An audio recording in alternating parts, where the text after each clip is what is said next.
एक बार एक अरब प्रेसिडेंट ने मेरे से पूछा, तो मैंने उनको समझाया कि हमारे यहाँ एक तो डिजिटल गवर्नेंस है, वो टेक्नोलॉजी तो हम आपको दे सकते हैं, हमारे यहाँ मोदी जी भी हैं, वो हम आपको नहीं दे सकते। सऊदी अरब की जानिब से ये कहा जा रहा है कि भारत को यूनाइटेड नेशन का एक परमानेंट मेंबर बना देना चाहिए। जो अरब पे जो है भगवा रंग चढ़ रहा है, इंडिया का रंग चढ़ है और मुस्लिम उम्मा फॉलो करती है सऊदी अरब को। पश्तो में एक कहावत है, मेरा मामू होता है जो मुझे चॉकलेट देता है। अक्सर बात यह है कि इसका मामू अभी इंडिया है, वो चॉकलेट वो देता है। रिसेंटली जो पाकिस्तान की चीफ मिनिस्टर बनी है नई, पंजाब की, नॉट पाकिस्तान की, पंजाब की जो चीफ मिनिस्टर बनी है मरियम नवाज, उन्होंने अपनी ओपनिंग स्टेटमेंट में ये कहा, उन्होंने कहा कि इंडिया देखें कितना आगे निकल गया, तरक्की हो गई है, ये हो गया, वो हो गया। मजाक उड़ाया जा रहा है इस मुल्क का, इसकी आइन, इसके कानून, इसकी अदलियाँ, ये है क्या? ये मुल्क रह गया है। अमित शाह है तो हमारे पास राह है, अजित डोवल जी हैं तो हमारे पास जेम्स बॉन्ड है, डॉक्टर एस जयशंकर जी हैं तो समझिए हमारे पास चाणक्य बुद्धि है। तो हमें कोई भी अब पीछे नहीं कर सकता है, क्योंकि जो ग्रुप है ना, जो ग्रुप है वो एक अवतार का ग्रुप है। दुनिया की सबसे बड़ी जमहूरियत इंडिया है, तो यूनाइटेड नेशन में अगर इंडिया बैठ रही है तो ये बहुत बड़ी बात है और ये होनी चाहिए। जो इस्लामिक कंट्रीज़ हैं सर, ये भारत ही पे इतनी मेहरबानी, पाकिस्तान का आखिर क्यों? मतलब हाँ, नारा तो हम भी लगाते हैं कि हमारे भाई हैं, लेकिन हमें क्यों नहीं उस तरह फैसिलिटेट किया। नमस्कार दोस्तों, मैं हूं भुवन, आप देख रहे भुवन सबर एवन। दोस्तों, हमारे विदेश मंत्री एस जयशंकर एक रैली में गए थे और संबोधित करते हुए उनके साथ घटी एक घटना के बारे में बता रहे थे, जहां पर अरब देश एक प्रेसिडेंट ने हमारे विदेश मंत्री एस जयशंकर से पूछा कि भारत किस तरह से कॉरपोरेशन कंट्रोल करता है। जयशंकर जी ने कहा कि भारत के पास डिजिटल गवर्नमेंट है जो टेक्नोलॉजी भारत अरब के साथ शेयर कर सकता है, लेकिन भारत के पास प्रधानमंत्री नरेंद्र मोदी जी भी है, जिसे भारत किसी के साथ शेयर नहीं कर सकता, क्योंकि मोदी जी हमारे देश की हर प्रॉब्लम आराम से सॉल्व कर लेते हैं। इसी वजह से भारत इतनी बड़ी सुपर पावर अभी बन चुका है, दुनिया की सबसे बड़ी बढ़ता हुआ देश है। सऊदी अरब चाहता है कि भारत को ना यूनाइटेड नेशन का परमानेंट मेंबर बना दिया जाए। उसके अलावा डिफरेंट जो यूनाइटेड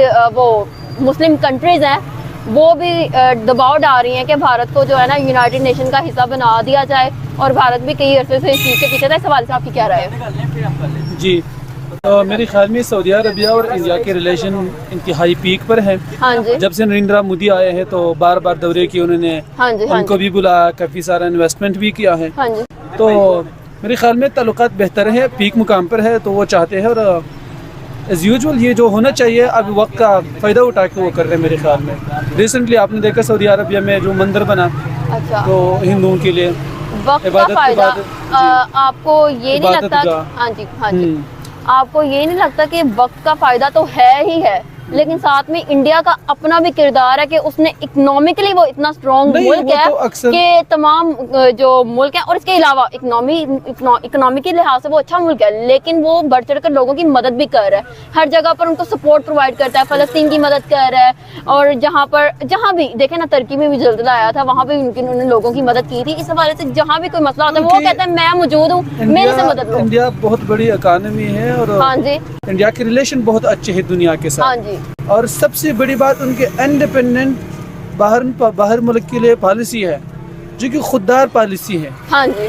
तो मेरे ख्याल में यही वजह है कि वो अच्छे ताल्लुकात बना रहे, हर मुल्क के साथ बना रहे, और अपने अच्छे मुस्तकबिल के लिए कोई भी कदम उठाने से वो पीछे नहीं हट रहे, और लोग उसके साथ खड़े भी हैं। सऊदी अरबिया भी चाहता है, वो दूसरे मुल्कों को भी इसका दावत दे रहा है, तो मेरे ख्याल में तुर्की क्यों नहीं चाहेगा, ईरान क्यों नहीं चाहेगा, सब चाहते हैं।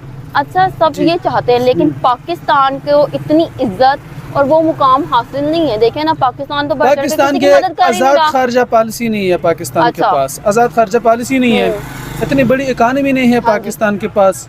तो मेरे ख्याल में अगर आपके पास इकानमी नहीं है, एक आज़ाद खारजा पॉलिसी नहीं है, हाँ जी बिल्कुल, तो मुल्क की नुमाइंदगी नहीं है, और जब मुल्क की नुमाइंदगी नहीं होगी तो लोग सीरियस नहीं लेंगे।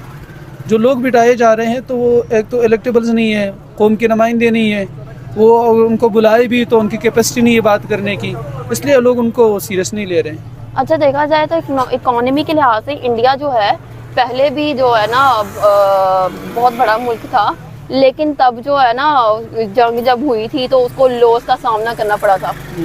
पास्ट की अगर माजी की बात की जाए तो इकोनॉमी को साइड पर रखकर ये देखें ना, तो क्या एक ऐसी चीज है जो इंडिया को दूसरे ममालिक के साथ जोड़ रही है, वो चीज ये ये देखें ना, ये नुमाया कर रही है कि उन्होंने जो है ना दूसरों के साथ ताल्लुकात बेहतर किए। एक ये बात नहीं की कि मैं तुम्हारा दोस्त हूँ, उन्होंने ये साबित भी किया है, उन्होंने लोगों को मदद करके दिखाया भी है। उन्होंने ईरान से स्टूडेंट्स को निकाल कर भी लेकर आए, पाकिस्तानी स्टूडेंट्स को भी निकाल कर लेकर आए हैं। तो आपको नहीं लगता ये प्लस फैक्टर है इंडिया के पास इकोनॉमी के लिहाज से? तो ये तो इकोनॉमी तो हर मुल्क की देखो, दूसरे मुल्क भी तो है और भी इकोनॉमी के लिहाज से बहुत बड़े बड़े मुल्क है, अमेरिका भी तो है ना।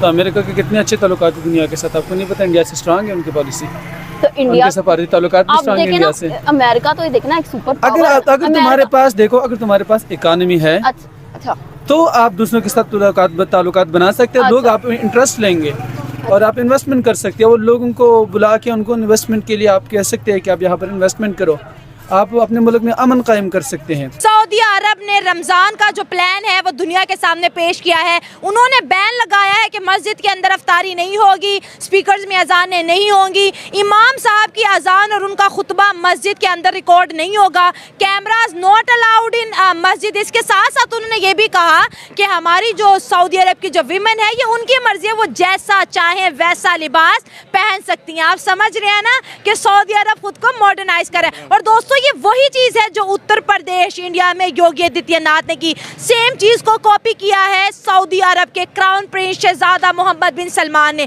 हमने ये देखा है कि जो अरब पे जो है भगवा रंग चढ़ रहा है, इंडिया का रंग चढ़ है, और मुस्लिम उम्मा फॉलो करती है सऊदी अरब को। यहाँ पे टाटा एक कंपनी है जिसकी वर्थ $365 बिलियन है।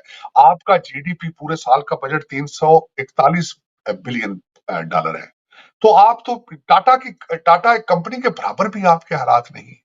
और उसके बाद जो मैं यहाँ पे मुसलसल देखता हूँ कि इन्होंने अभी मेरे यहाँ होते हुए सबसे बड़ी बात यह है कि आज मोदी साहब ने ओपनिंग की है जो कि 2035 में स्पेस के ऊपर अपना वो स्पेस स्टेशन किस तरह बनाएंगे। जब उसी में आर्टिकल को पढ़ रहा था मैंने साथ ये भी देखा है कि यहाँ पे 109 स्पेस स्टार्टअप्स हैं यहाँ पे प्राइवेट, जो स्पेस पे रिसर्च कर रहे हैं, स्पेस के अंदर जाने की कोशिश कर रहे हैं, आगे चीजें इंप्रूव करेंगे। अब वो ये सारी चीजें अचीव आप किस तरह कर सकते हैं? मेरे जैसे लोगों की ख्वाहिश ये है, मैं ये नहीं कहता कि मैं अक्सर यहाँ पे कहता हूँ कि आपको मोदी साहब जैसा लीडर मिले। मेरा ये मकसद नहीं होता कि मोदी साहब पाकिस्तान में चले जाएं, वहां पे सदर बन जाए, प्राइम मिनिस्टर बन जाए। मेरी ख्वाहिश ये होती है, मोदी साहब ने भारत को क्या दिया है? नेशनलिज्म दिया है। मेरी ख्वाहिश ये होती है कि आपको भी ऐसा कोई नेशनलिज्म देने वाला इंसान मिले। आप